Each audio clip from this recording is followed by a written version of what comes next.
For years, I thrived in the high-pressure business world, but the workaholic life finally caught up with me. I was 35, very overweight, in chronic pain with severe mobility issues, terrible diet, no exercise. My health was a complete wreck.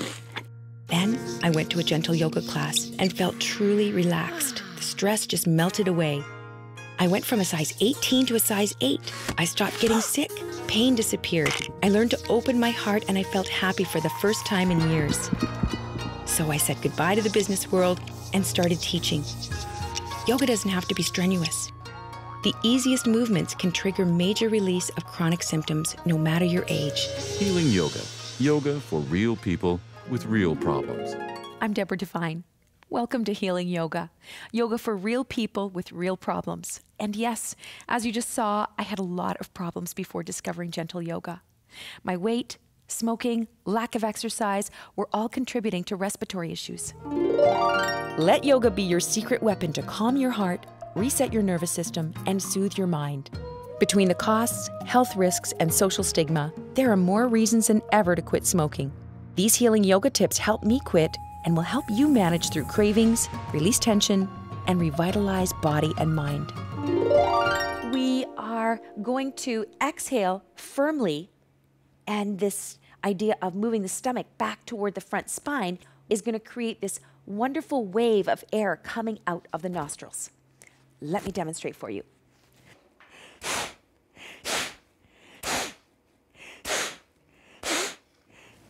Of course, you'll want to keep a Kleenex close at hand, and we do several rounds. We'll try 5 breaths. Maybe we'll try 10 breaths. If you can get up to 25 breaths, you can get a lot of heat going here, and that is wonderful for also helping our immune system. 80% of our immune system is in the guts, so let's go for Kapala Bhati. Now, take the Kleenex and keep it close at hand, and exhale firmly.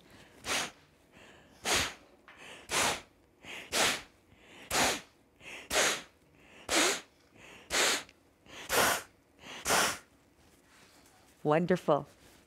Now, feel how much more open and fresh you are now. Now, Bhastrika is the breath of fire. It's like a dog panting. So we just begin to work with the belly so that we can get the digestive fires burning a lot more brightly. At the end of the practice, you may feel like you need to wipe yourself off and you haven't even gone anywhere. So let's give this a try.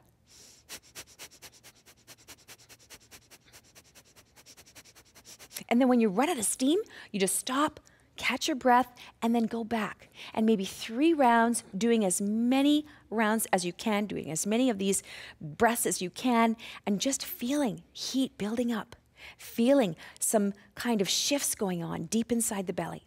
We're moving a lot of energy here, getting things warmer and warmer, and then we'll release. And we'll let go. So we've got our weights. We're going to stay within our comfortable range of motion. We want to feel really strong, and we want to be aligned. This is so important. Engage the legs, engage the pelvis, feel really strong. Take the shoulder blades together and move them down the back. Lengthen through the neck and the back of the head. Everything is coming toward the back plane of the body. Next in-breath that comes along. Come up about 1/3 of the way, and then rotate the arms. And then we'll let the arms come back down. Inhaling about shoulder height. Rotate the arms and then let them come down. And then next in-breath that comes along, let's see if we can lift up a little bit higher, 2/3. Does that work? If not, do a lower level. All good. Let things come down. Now, we're going to come back up again. And then we'll just do a couple of pulses. Take the arms out as far as you can, draw the shoulder blades down, and then we'll just pulse up and down. Just a few. Or if you feel really like this is feeling good and you want to continue on, you can do as many as you like until you come to fatigue. And then, when the time is right, when your body says that's enough, then we just drop and float the arms down. So now we're going to take our hands onto the shoulders, and we'll begin making some very small shoulder circles, very small elbow circles. We'll go around a few times in one direction, and then we'll just go around the other side, the other way, exploring what's happening. And maybe there's a couple of spots that feel a little bit tight, and we'll just work very gently around there.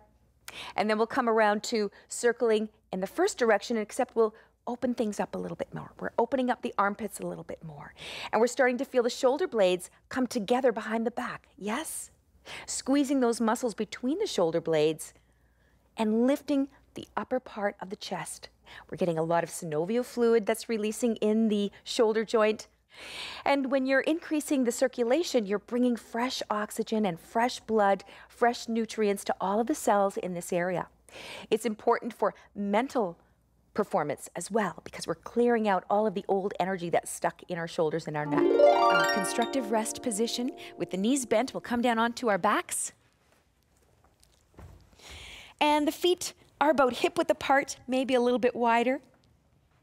The heels are out, the toes are in, the arms are coming out to a comfortable place.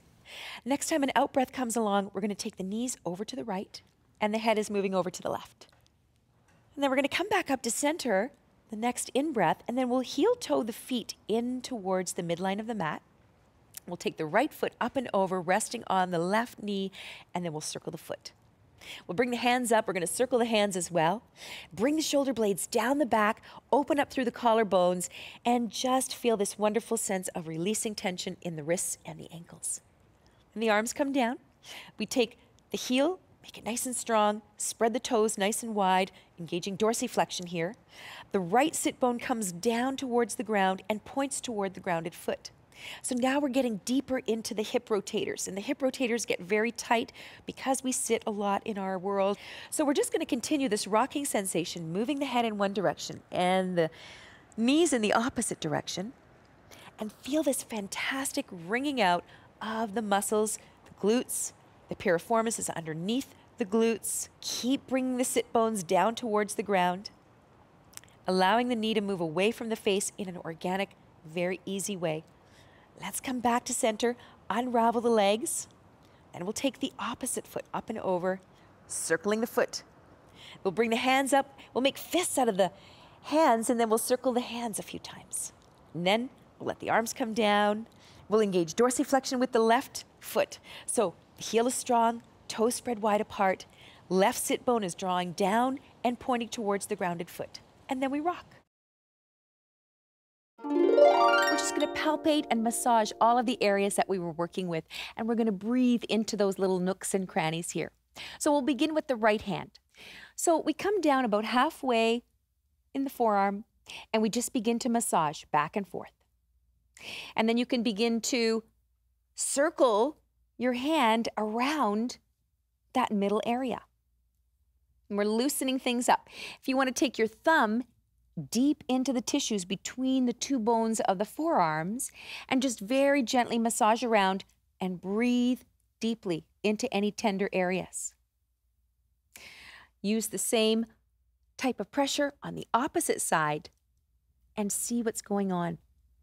There are so many nerves and tendons and ligaments that are connecting everything to everything else, and tension up here could show up down here. So just massaging down toward the wrist, massaging the hand, all the fingers, spreading the fingers out, moving blood and lymph around. Let's go to the opposite side. Squeezing and wring things out. There's so much tension in the forearms from keyboarding and from doing things in the kitchen, household chores. Massaging around the wrist, around the outer part of the palm, to all of the fingers. And then we shake the hands out. They feel so much lighter, so much more free, so much more vital and alive. Let's come down into Viparita Kirani, legs up the wall or legs on a chair in our circumstances here. So honey, I've got a blanket for your head and your neck if you'd just like to come onto your back. And then we'll take a chair right up close to your buttocks. And then you can let your feet come up and rest on the chair back. So if having your legs on the chair back this way isn't comfortable, we can always bend the knees one at a time and slide the feet through to the chair back. And that will elevate the lower legs, keeping them nice and comfortable. Then we take the shoulder blades down the back, one at a time. And we let the arms come out and rest away from the ribs. Then we close our eyes and we rest. Legs up the wall, legs on a chair. Viparita Kirani is an excellent pose when we need to build energy. This is such a relaxing pose that we can take Savasana here. Let's take a long, slow, smooth in-breath into the feet, exhaling tension, exhaling holding. Savasana is one of the most important poses for cultivating energy. This is where we rest and restore. Thanks for watching. Be sure to subscribe to the channel and stay up to date on all the latest videos. And let me know in the comments section below what other kind of videos you'd like to see.